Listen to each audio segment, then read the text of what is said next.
Hello everyone. Today we will start our first chapter of physics of class 11. The first chapter of physics is physical world.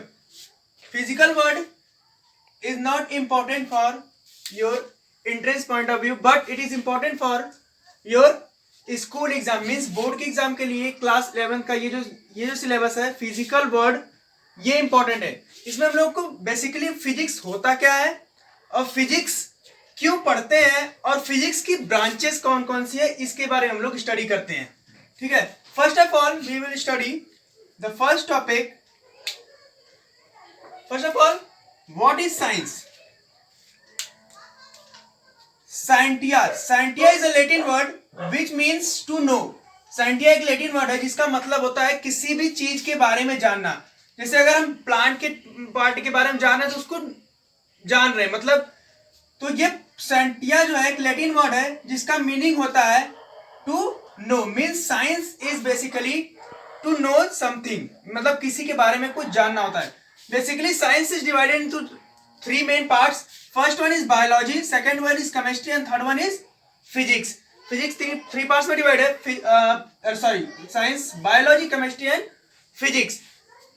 In biology we study about plants and animals, means plant के parts के बारे में, animals, human beings का blood circulation इसके बारे में पढ़ते हैं।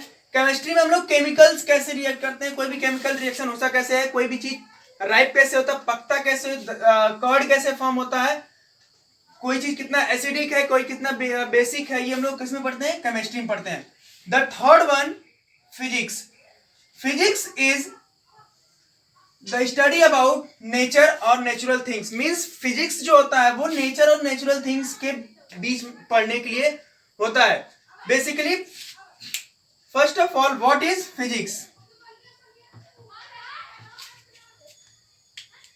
This is a Greek word physis. What does it means? It means in the nature or natural things. It means that nature or natural things means physics में हम लोग nature और नेचर के बारे में पढ़ते हैं। जैसे अगर मैं आपसे बात करूं कि ये डे और नाइट कैसे होता है, ये प्लैनेट्स सन के अराउंड रिवॉल्व कैसे क्यों करते हैं, ये हमारा सन राइज क्यों होता है, सनसेट क्यों हो जाता है, कब गर्मी का मौसम आ जाता है, कब ठंडी आ जाता है, कोई भी कार कितनी स्पीड से चल के टर्न लेती है, हम लोग वॉक क्यों कर पाते हैं, हम लोग आइस पे स्लाइड क्यों कर जाते हैं।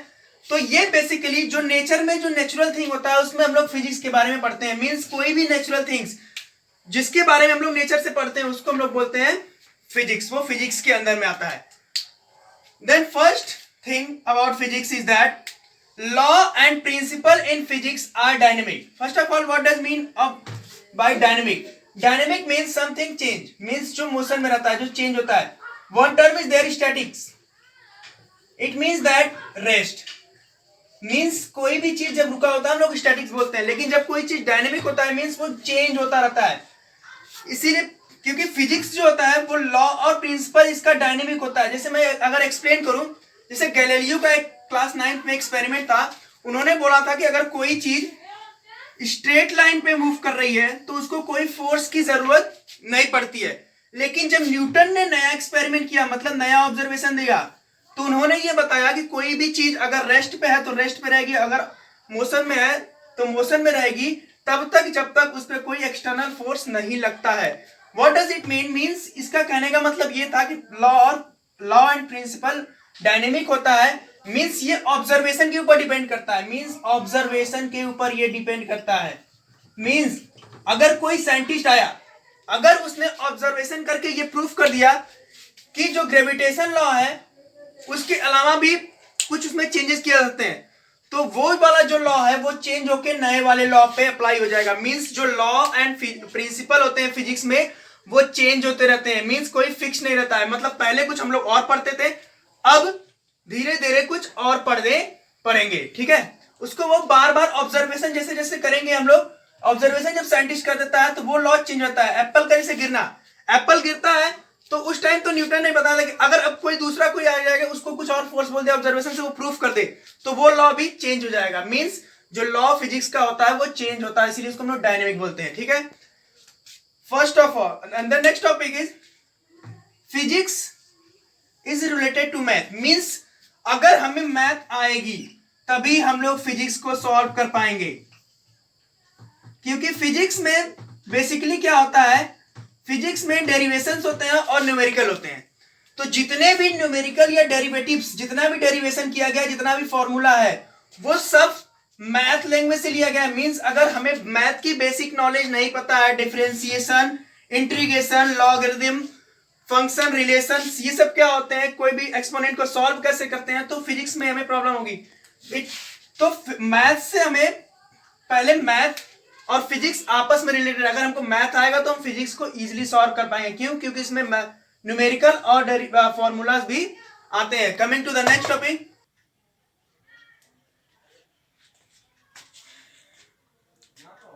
So next topic is branches in physics. Basically branches in of physics is divided into two parts. First one is classic physics and second one is quantum physics. Quantum physics, another name of quantum physics is modern physics.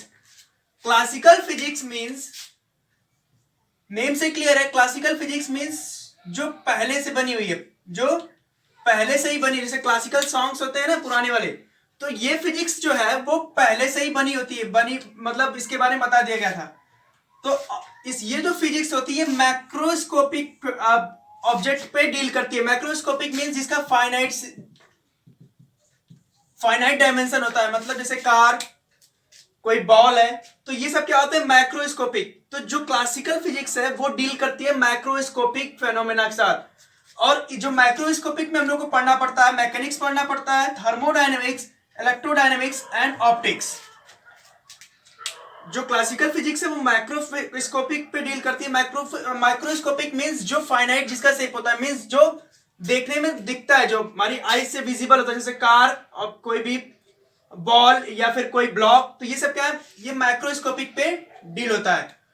इसमें 4 branches में divide होता है, मतलब 4 part में divide होता है, mechanics, thermodynamics, electrodynamics and optics.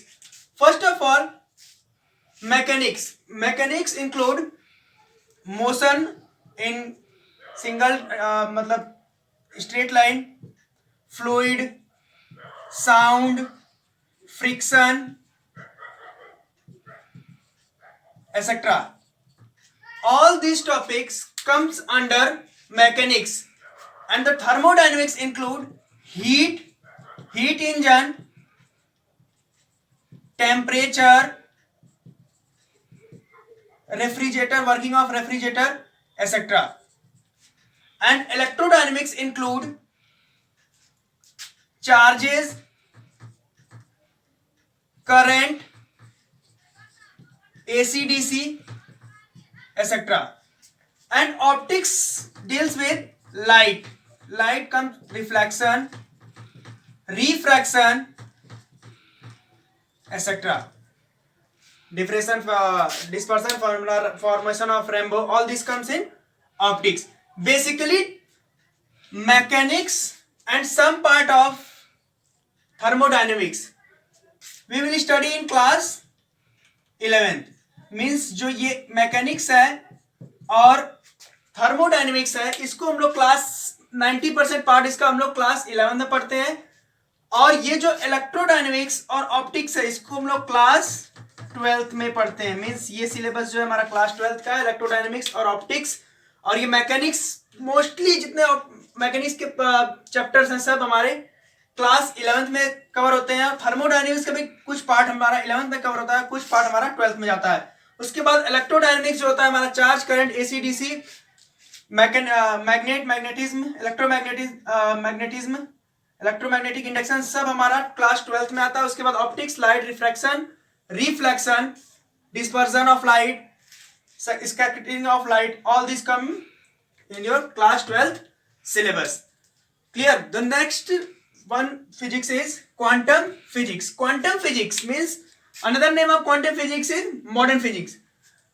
तो जो मॉडर्न फिजिक्स है ये डील करता है माइक्रोस्कोपिक ऑब्जेक्ट से, जैसे एलिमेंट्स, इलेक्ट्रॉन्स, प्रोटॉन्स, ये इस पे वर्क करता है, मींस इससे डील करता है. इसमें हम लोग को पढ़ना होता है एटम्स और न्यूक्लियस के बारे में। जैसे हम लोग को इसमें पढ़ना पड़ेगा एटम्स का स्ट्रक्चर कैसा होता है, उसमें स्पिन कैसी होती है। उसके बाद हम लोग को पढ़ना पड़ेगा सेमीकंडक्टर कैसे होते हैं, semiconductor P type, N type, transistor क्या होता है, ये सब पढ़ना पड़ता है। उसके बाद एक्सरे वर्क कैसे करता है, एक्सरे फॉर्मेशन कैसे होती है, ये सब हमारा क्वांटम फिजिक्स में डील करता है। सबसे पहले तो आप लोग के माइंड में एक क्वेश्चन आ रहा होगा क्लासिकल फिजिक्स और क्वांटम फिजिक्स में डिफरेंस क्या होता है, फिर कि हम लोग इसको अप्लाई नहीं कर पाते हैं। तो अगर हम एक एग्जांपल लें, सपोज कोई बुलेट फायर हुई तो ये मोशन करेगी, लेकिन अगर हम एक इलेक्ट्रॉन की बात करें तो वो न्यूक्लियस के अराउंड मूव करता है, दोनों मोशन में है, लेकिन मोस्टली जो इसमें होता है वेव डोमिनेट करता है, मतलब इसका वेव मोशन जो होता है वो डोमिनेट करता है। मींस ये पूरा डिफरेंट हो जाता है इसके मोशन से। जो ये होता है तुम्हारा माइक्रो और ये होता है ये होता है माइक्रो और ये होता है मैक्रो। तो ये जो ऑब्जेक्ट है ये थोड़ा बड़ा होता है, जो विजिबल होता है, ये इलेक्ट्रॉन विजिबल नहीं होता है। इसमें जो होता है वेव मोशन, वेव डोमिनेट कर जाता है और इसमें मोशन डोमिनेट करता है। मींस इसीलिए ये जो होता है हमारा क्लासिकल फिजिक्स यहाँ आके फेल हो जाता है। इसीलिए हम लोग को क्वांटम फिजिक्स की जरूरत पड़ी जो माइक्रोस्कोपिक से डील करता है, और इसमें हम लोग ये स्टडी करते हैं। Now coming to the next topic, unification and reduction. First of all, what is unification? To explain diverse phenomena in terms of few concept and law. Means कुछ एक या दो लॉ को लेके हम लोग बहुत सारे फेनोमेना को एक्सप्लेन करते हैं। मींस एक यूनिक लॉ से हम लोग पूरे कम से कम 4, 5, 6 फेनोमेना के एक साथ एक्सप्लेन करते हैं, तो उसको हम लोग बोलते हैं यूनिफिकेशन। मींस जैसे अगर मैं बात करूं, एक ही लॉ है, लॉ ऑफ ग्रेविटेशन। इससे हम लोग कोई भी ऑब्जेक्ट फॉल होता है अर्थ पे, उस पे देखते हैं प्लैनेट्स के बीच में जो मोशन होता है उसमें भी ग्रेविटेशनल फोर्स लगता है।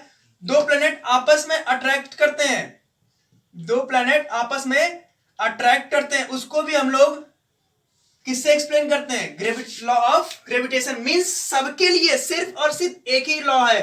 मींस ये पूरा कॉन्सेप्ट जो था हमने सिर्फ एक ही लॉ से एक्सप्लेन कर दिया, इसी को बोलते हैं यूनिफिकेशन। मतलब सबके लिए सिर्फ और सिर्फ एक ही लॉ है। अगर हम सेकेंड लॉ की बात करें, इससे हम लोग क्या क्या एक्सप्लेन कर लेते हैं, जैसे law of conservation of energy, इससे हम लोग लेंज लॉ एक्सप्लेन कर लेते हैं। प्रिंसिपल ऑफ कैलोमेट्री एक्सप्लेन करते हैं, Kirchhoff's law of electric current. ये तीनों law of conservation of energy पे डिपेंड करता है। मींस इसको अप्लाई करके हम लोग इसको सॉल्व कर लेते हैं। दैट मींस कि हमारा एक लॉ से कई प्रॉब्लम सॉल्व हो जाते हैं। इसी को हम लोग बोलते हैं यूनिफिकेशन। सबके लिए सिर्फ एक ही प्रॉब्लम होती है, मतलब एक ही सॉल्यूशन होता है, इसीलिए इसको हम लोग यूनिफिकेशन बोलते हैं। Coming to the next topic, reduction. Breaking a complex problem into a smaller problem. Suppose a car is moving with velocity u। Clear? कोई कार है, वो वेलोसिटी u से मूव कर रही है, वो जाके दूसरे कार से कोलाइड करती है और ये फिर आगे मूव कर जाती है, फिर वो जाके कहीं फॉल कर जाती है, फिर अगर जाके फिर आगे जाके रेस्ट पे आ जाती है, ये कार आके सेकंड वाली रेस्ट पे आ जाती है। तो ये हमारा एक जगह तो मोशन चल रहा है, फिर यहाँ कंजर्वेशन ऑफ एनर्जी लग रहा है, तो इसमें दो प्रॉब्लम हो गई। तो इसको हम लोग को सॉल्व करने के लिए इसको पहले हम लोग मोशन में ब्रेक करेंगे, उसके बाद कंजर्वेशन ऑफ एनर्जी लगाएंगे। इसीलिए इसको रिडक्शन से हम लोग सॉल्व करते हैं। जब कोई कॉम्प्लेक्स प्रॉब्लम आ जाती है तो उसको हम लोग स्मॉल स्मॉल पार्ट्स में डिवाइड करके उसको हम लोग सॉल्व करते हैं, इसी को बोलते हैं रिडक्शन। तो यूनिफिकेशन और रिडक्शन क्लियर है। यूनिफिकेशन में हम लोग क्या करते हैं, बहुत सारी प्रॉब्लम को एक लॉ से एक्सप्लेन करते हैं, और रिडक्शन में क्या करते हैं, बहुत बड़े कॉम्प्लेक्स प्रॉब्लम को हम लोग स्मॉल पार्ट में ब्रेक करके उसको हम लोग और अलग अलग पार्ट में ब्रेक करके अलग अलग लॉ अप्लाई करके उसको हम लोग सॉल्व करते हैं। The next topic of the chapter, 4 fundamental forces in nature. Basically there are 4 forces in nature. First one is gravitational force, and second one is electrostatic force, third one is strong nuclear force, and fourth one is weak nuclear force. इसके अलावा जितने भी forces होते हैं इन्हीं सब से वो डिराइव होते रहते हैं, इन्हीं सब के टाइप्स होते हैं। मींस बस 4 फंडामेंटल फोर्स नेचर का मतलब इन चारों के अलावा कोई दूसरा फोर्स नहीं लगता है। अगर कोई दूसरा फोर्स आता भी है तो इन्हीं सब का कोई सब टाइप होता है। First one gravitational force, second one electrostatic force, third one is nuclear force and fourth one is weak nuclear force. First one gravitational force. Gravitational force act between two object. कोई भी दो object के बीच में जब force लगता है तो उसको ग्रेविटेशनल फोर्स बोलते हैं. ये नेचर में जितने भी फोर्सेस होते हैं सबसे वीकेस्ट फोर्स होता है. मींस ये जितने भी फोर्स होते हैं सबसे वीकेस्ट फोर्स नेचर में होता है, सबसे कमजोर फोर्स होता है. और ये लॉन्ग रेंज फोर्स होता है. मतलब कितने भी दूरी पे ऑब्जेक्ट हो जाए इनफाइनाइट पे, फिर भी उसमें कुछ ना कुछ ग्रेविटेशनल फोर्स लगेगा. भले ही वो डिस्टेंस का डिक्रीज होता जाए लेकिन उसमें ग्रेविटेशनल फोर्स लगना ही लगना है. तो ग्रेविटेशनल फोर्स जो होता है वो दो ऑब्जेक्ट के बीच में लगता है, वीकेस्ट फोर्स इन नेचर होता है और लॉन्ग रेंज फोर्स होता है. मींस ऑब्जेक्ट इन्फिनिटी पे भी होगा तब भी वो उस पर फोर्स लगेगा. Second one electrostatic force. ये जो फोर्स होता है ये दो चार्जेस के बीच में जो फोर्स लगता है उसको बोलते हैं इलेक्ट्रोस्टैटिक फोर्स. अगर if same charge repel each other and different charges plus and minus attract each other. ये सेकेंड स्ट्रॉन्गेस्ट फोर्स होता है और ये भी लॉन्ग रेंज फोर्स होता है. मींस ये भी अगर इनफाइनाइट पे रखा जाएगा तब भी इस पे कुछ ना कुछ फोर्स लगेगा. भले ही उसकी वैल्यू क्या हो, डिस्टेंस के साथ वो डिक्रीज होती जाए, लेकिन ये भी लॉन्ग रेंज फोर्स होता है. उसके बाद अगर मीडियम की बात करें तो ग्रेविटेशनल फोर्स और इलेक्ट्रोस्टैटिक फोर्स पे मीडियम की जरूरत नहीं पड़ती. मीडियम रहेगा तब भी लगेगा, नहीं रहेगा तब भी लगेगा. तो ग्रेविटेशनल फोर्स और स्टेटोस्टैटिक फोर्स में क्या डिफरेंस है? ये ऑब्जेक्ट के बीच में लगता है, ये चार्जेस के बीच में लगता है. ये ऑलवेज अट्रैक्टिव होता है, ये रिपेल भी कर सकता है. ये वीकेस्ट फोर्स होता है, ये सेकंड स्ट्रॉन्गेस्ट फोर्स होता है. ये लॉन्ग रेंज फोर्स होता है, मींस इनफाइनाइट पे भी लग सकता है. ये भी लॉन्ग रेंज फोर्स होता है और दोनों के लिए मीडियम की रिक्वायरमेंट नहीं होती है. Then the next type of force is strong nuclear force. Strong nuclear force, this is the strongest force in nature. ये जो फोर्स होता है ये सबसे स्ट्रॉन्गेस्ट फोर्स होता है नेचर में. तो सबसे पहले क्वेश्चन ये आता है दिमाग में सबके कि अगर हम न्यूक्लियस की बात कर रहे हैं तो न्यूक्लियस में क्या होता है? हमारा प्रोटॉन और न्यूट्रॉन होता है, सबको पता है. तो जब अगर हम प्रोटॉन, अभी हम लोग इलेक्ट्रोस्टैटिक फोर्स में पढ़े हैं कि प्लस प्लस जो होता है वो रिपेल करता है. तो ऐसा क्यों नहीं होता कि न्यूक्लियस फट जाता, ये ब्लास्ट ही नहीं करता? क्यों? क्योंकि इसमें तो न्यूट्रॉन और प्रोटॉन है. प्रोटॉन प्रोटॉन आपस में पॉजिटिव चार्ज है तो ये क्या करता है? इसको रिपेल करता. तो न्यूक्लियस फटता क्यों नहीं है? तो ये इस फोर्स से डिफरेंट फोर्स होता है. इसमें जो होता है प्रोटॉन प्रोटॉन के बीच में बहुत ही स्ट्रॉन्ग फोर्स लगता है, वो हमेशा अट्रैक्टिव फोर्स होता है. मींस ये तो रिपेल कर सकते हैं लेकिन ये हमेशा अट्रैक्टिव फोर्स होता है. वो प्रोटॉन प्रोटॉन के बीच में लगेगा तब भी अट्रैक्टिव, न्यूट्रॉन प्रोटॉन के बीच में लगेगा तब भी अट्रैक्टिव, और न्यूट्रॉन न्यूट्रॉन के बीच में लगेगा तब भी अट्रैक्टिव फोर्स होता है. मींस ये इसमें जितने भी प्रोटॉन प्रोटॉन सब आपस में अट्रैक्टिव फोर्स लगे रहते हैं. इसीलिए न्यूक्लियस बाइंड रहता है, ये ब्लास्ट नहीं करता. नहीं तो ये अगर रिपेल करता तो ये ब्लास्ट करके न्यूक्लियस एग्जिस्ट ही नहीं करता. तो यहाँ पे जो फोर्स होता है वो न्यूक्लियर फोर्स में वो सेम टाइप के अगर प्रोटॉन है तो वो आपस में अट्रैक्ट करेंगे, चाहे वो न्यूट्रॉन होंगे तब भी अट्रैक्ट करेंगे, और न्यूट्रॉन और प्रोटॉन होगा वो भी आपस में अट्रैक्ट करेंगे. ये जो फोर्स होता है ये do not depend on charge. ये जो फोर्स होता है इसे चार्ज से कोई मतलब नहीं होता, ये चार्ज के ऊपर डिपेंड नहीं करता. ये पूरे नेचर में सबसे स्ट्रॉन्गेस्ट फोर्स होता है और ये जो लगता है शॉर्ट रेंज होता है. सबको पता है कि एटम का जो न्यूक्लियस उसका साइज होता है -10⁻15 मीटर, अप्रोक्सीमेटली 10⁻15 मीटर. तो ये शॉर्ट रेंज है, मींस न्यूक्लियस के अंदर लग रहा है तो ये हमेशा शॉर्ट रेंज फोर्स होता है. Then coming to the fourth and last force in the nature, weak nuclear force. Strong nuclear force क्या होता है? ये न्यूक्लियस के अंदर लगता है, लेकिन जो वीक न्यूक्लियर फोर्स होता है ये सबसे पहले तो शॉर्ट रेंज होता है, दूसरा ये वीक फोर्स होता है. वीक फोर्स मींस इसलिए कह रहे हैं क्योंकि ये ग्रेविटेशनल फोर्स से स्ट्रॉन्ग होता है. ये जो होता है ग्रेविटेशनल फोर्स से स्ट्रॉन्ग फोर्स होता है, इसलिए ये इसको वीकेस्ट नहीं करके वीक फोर्स कह रहे हैं. देन ये सबसे पहले ये फोर्स किस टाइप का होता क्या इसमें? इस फोर्स में जो होता है रेडियो एक्टिव इमिशन जब होता है, मींस जब किसी रेडियो एक्टिव एलिमेंट को अल्फा बीटा पार्टिकल से इंटरेक्शन कराते हैं तो ये इन दोनों के बीच में जो फोर्स लगता है, रेडियो एक्टिव एलिमेंट और अल्फा बीटा पार्टिकल के बीच में जो इंटरेक्शन होने के बाद जो फोर्स लगता है उस फोर्स को हम लोग बोलते हैं वीक न्यूक्लियर फोर्स, और ये भी शॉर्ट रेंज फोर्स होता है. तो बेसिकली 4 फंडामेंटल फोर्स होते हैं: gravitational force, electrostatic force, strong nuclear force और वीक न्यूक्लियर फोर्स. बाकी जितने अदर फोर्सेस आएंगे पढ़ने, तो हम लोग बहुत सारे फोर्सेस हैं, लेकिन ये सब इसके सब पार्ट होते हैं, मींस इसके अंदर ही आते हैं। क्लियर? अगर हम एक कंपेयर करें, अगर हम कंपेयर करें कि सबसे स्ट्रॉन्गेस्ट फोर्स कौन सा होता है, तो हमने बताया अभी कि सबसे स्ट्रॉन्गेस्ट फोर्स होता है वो हमारा न्यूक्लियर फोर्स होता है, strong nuclear force. Then second strongest force जो नेचर में होता है वो इलेक्ट्रोस्टैटिक फोर्स होता है। अगर उसके बाद जो थर्ड स्ट्रॉन्गेस्ट फोर्स होता है वो वीक न्यूक्लियर फोर्स होता है।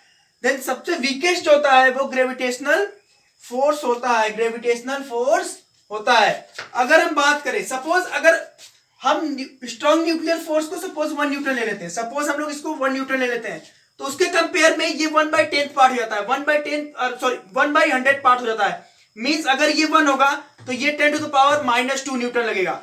फिर उसके बाद अगर वीक न्यूक्लियर फोर्स की बात करें तो ये जो होता है वो 10⁻⁻13 लग जाता है। और अगर ग्रेविटेशनल फोर्स की बात करें तो 10⁻38। तो आप लोग देख रहे हैं ये कितना डिक्रीज होता जा रहा है। तो सबसे strongest force nuclear force, electrostatic force, weak nuclear force, then last one is gravitational force. Clear है सारे forces? Then last topic of the chapter, physics, technology and society. Means physics, technology और society में एक relationship होता है। अब मैं इसको एक्सप्लेन करूंगा ये आपस में कैसे रिलेट करते हैं। सपोज सबसे पहले जो स्टीम इंजन आया था वो उतना इफेक्टिव नहीं था, मतलब उसकी इफिशियंसी के मामले में अगर बात करें तो स्टीम इंजन उतना इफेक्टिव, उतना प्रभावित नहीं कर पाता था। तो हमको क्या मांग पड़ी, सबसे पहले हम लोग को बोला गया कि इसकी इफिशियंसी इंक्रीज कर दी गई जाए। तो जब इफिशियंसी इंक्रीज करने की बात आएगी तो स्टीम इंजन की टेक्नोलॉजी में डेवलपमेंट करने की बात आएगी। सिंपल सी बात है, जब स्टीम इंजन की इफिशियंसी बढ़ानी है तो मींस उसकी टेक्नोलॉजी में चेंज करना पड़ेगा।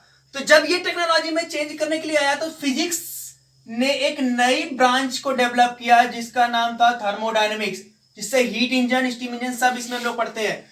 तो ये हमने देखा, और ये सोसाइटी के लिए बेनिफिट है। क्यों, कैसे? अगर स्टीम इंजन था तो सोसाइटी में उतना डेवलपमेंट है, लोग उतने मतलब ज्यादा वो नहीं कर पाते थे, कोई भी चीज या डेवलपमेंट उतना नहीं था। लेकिन जैसे ये स्टीम इंजन से इफिशियंसी रेट बढ़ाने के थर्मोडायनेमिक्स पार्ट आया तो ओवरऑल देखा जाए तो ये सोसाइटी के लिए एक बहुत ही अच्छा पार्ट था। और इसके बाद ये स्टीम इंजन से चेंज हो गया और इसकी टेक्नोलॉजी डेवलप हो गई। तो यहां से हमने देखा कि यहां पे सोसाइटी पे टेक्नोलॉजी और फिजिक्स का कितना डिपेंड, मतलब आपस में कितने ये डिपेंडेंट है। अगर एक दूसरा एग्जांपल ले, सपोज अगर कोई चीज पहले फिजिक्स में आ जाती है तो उससे हम लोग नई टेक्नोलॉजी भी ला सकते हैं और वो सोसाइटी के लिए बेनिफिट होता है। जैसे अगर मैं बात करूं कि पहले जो होते थे मोबाइल, लैपटॉप नहीं होते थे, तो फिजिक्स में एक टर्म चीज हम लोग पढ़ने लगे, सेमीकंडक्टर।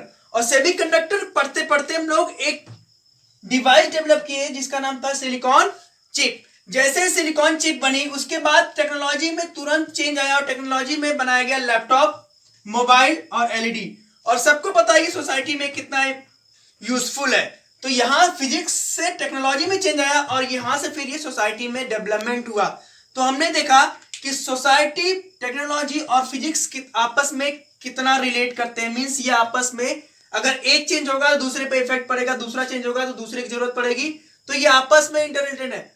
अगर हम बात करें तो फिजिक्स जो होता है, फिजिक्स और टेक्नोलॉजी, ये हमारे लिए मतलब हार्मफुल भी है। अगर जैसे न्यूक्लियर फोर्स के बारे में पढ़ते हैं हम लोग, न्यूक्लियर ब्लास्ट जो होता है, अगर वो न्यूक्लियर ब्लास्ट कर जाए तो उसको इंप्रूव करके हम टेक्नोलॉजी से बना तो लिए, लेकिन अगर वो ब्लास्ट कर जाए तो हमारे लिए हार्मफुल होता है। तो ये सब जो है वो सोसाइटी के लिए भी हार्मफुल होगा। तो इसीलिए बोला जाता है कि फिजिक्स, टेक्नोलॉजी और सोसाइटी आपस में इंटरलिंक है। मींस अगर एक की जरूरत पड़ेगी तो दूसरे में चेंज आएगा, दूसरा तो नई ब्रांच आती है, या फिर इसमें चेंज आया तो नई टेक्नोलॉजी आएगी, नई टेक्नोलॉजी के बाद सोसाइटी में डेवलपमेंट होगा। So this is your first chapter. I advise you to all, first revise all chapters of class 9th. Revise all chapters of class 9th means जो क्लास 9th में जो chapter था motion, उसके बाद हमारा था फोर्स एंड लॉज, उसके बाद हमारा था ग्रेविटेशन के बाद हमारा work, power, energy, sound.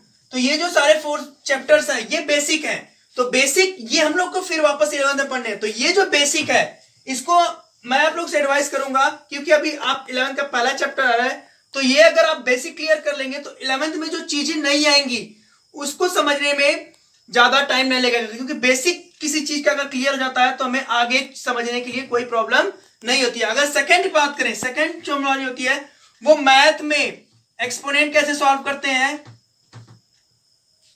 Math की कैलकुलेशन को इंप्रूव करना पड़ेगा, क्योंकि बिना मैथ के आपको फिजिक्स मैकेनिक्स तो नहीं समझ में आने वाली है, क्योंकि मैकेनिक्स जो होता है वो कैलकुलेशन मांगता है। अगर कैलकुलेशन नहीं कर पा रहे हैं मींस हमारा मैथ वीक है, और मैथ वीक है तो इनडायरेक्टली हमारा फिजिक्स वीक है। तो इसके लिए हम लोग को बोला जाता है कि मैथ हम लोग पढ़ते क्यों है, तो मैथ पढ़ते हैं सिर्फ और फिजिक्स को समझने के लिए। फिजिक्स पढ़ने के बाद हम लोग की टेक्नोलॉजी बनती है। तो इसीलिए मैं आपसे एडवाइस करूंगा कि चैप्टर 9 और क्लास 9 का चैप्टर फिजिक्स का 9 और 10 दोनों चैप्टर पूरा रिवाइज कर लें। उसके बाद मैथ की जो कैलकुलेशन है वो इंप्रूव कर लें। इसके बाद मैं एक सेपरेट वीडियो बनाऊंगा आप लोगों के लिए, जिसमें डिफरेंशिएशन होगा, इंटीग्रेशन होगा, बेसिक बताऊंगा उसमें, क्योंकि वो हमारे नेक्स्ट चैप्टर में यूज होने वाले हैं। इंटीग्रेशन बताऊंगा मींस कैलकुलस की हल्की फुल्की नॉलेज दूंगा। उसके बाद उसमें मैं बताऊंगा लॉगरिथम के बारे में थोड़ा बहुत बताऊंगा। कुछ चैप्टर्स जो फिजिक्स में स्टार्टिंग में यूज होते हैं उसके बारे में मैं आप लोगों को एक short video means 10 to 15 minute का बता के उसमें अलग से एक वीडियो डालूंगा, जिसमें ये बताऊंगा कि ये मैथ का, क्योंकि ये फिजिक्स में यूज होते हैं। तो मैं ये एडवाइस करूंगा ये दोनों चीजें जो मैं बोला हूं इसको स्ट्रॉन्ग कर लें।